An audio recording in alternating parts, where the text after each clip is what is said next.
పితా పుత్ర పవిత్రాత్మ నామంన ఆమేన్. ఈరోజు దేవుని వాగ్దానం. హేరోదు రాజు పరిపాలనా కాలమున యూదయ సీమయందలి బెత్లెహేము నందు యేసు జన్మించెను. అప్పుడు జ్ఞానులు తూర్పు దిక్కు నుండి యెరూషలేమునకు వచ్చి, యూదుల రాజుగా జన్మించిన శిశువెక్కడా?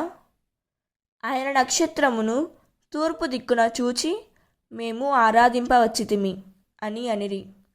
ఇది విని హేరోదు రాజును యెరూషలేము నగరవాసులందరూ కలత చెందిరి.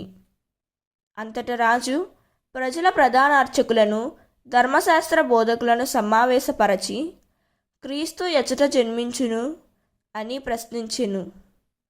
యూదయ సీమయందలి బెత్లెహేము నందు అని వారు సమాధానమిచ్చిరి.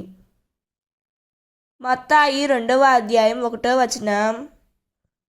ఈ వాక్యం మనకు ఏం చెబుతున్నదంటే, హేరోదు రాజు తన భయము మరియు ఆశల వలన తప్పు నిర్ణయాలు తీసుకున్నాడు.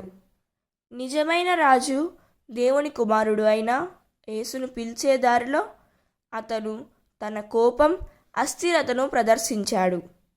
ఈ సంఘటన మనకు నేర్పేది భయానికి, హింసకు మనం సరిగా అంగీకరించకపోవడం, సత్యాన్ని అంగీకరించకపోవడం ఎంత ప్రమాదకరమో.